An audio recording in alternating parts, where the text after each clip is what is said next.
Kelių eismo taisyklės galiojančios nuo 2010 metų sausio 1 dienos. Audio variantą paruošė ketbilietai.lt.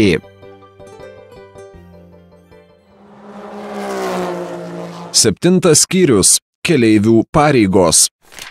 56 punktas. Maršrutinio transporto leidžiama laukti tik stotelių laipinimo aikštelėse, o kur jų nėra, prie stotelės ženklo, ant šaligatvio ar kelkraščio. 57 punktas. Keleiviams leidžiama įlipti, išlipti tik transporto priemoniai visiškai sustojus.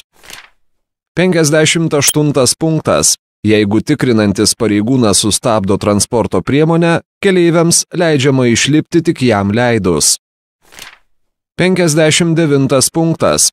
Iš važiuojamosios dalies pusės keleiviams leidžiama įlipti į transporto priemonę, išlipti iš jos tik tuo atveju, jeigu to padaryti neįmanoma iš šaligatvio ar kelkraščio pusės ir jeigu tai bus saugu, netrukdys kitiems eismo dalyviams.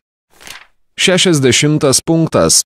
Važiuodami motorine transporto priemonę su įrengtais saugos diržais, keleiviai privalo būti užsisegę saugos diržus, o važiuodami motociklu, keturračiu motociklu, lengvuoju keturračiu motociklu ar mopedu, užsidėję ir ar užsisegę motociklininko šalmus. 61 punktas. Keleiviams draudžiama blaškyti vairuotojo dėmesį ir trukdyti jam vairuoti transporto priemonę. 62 punktas.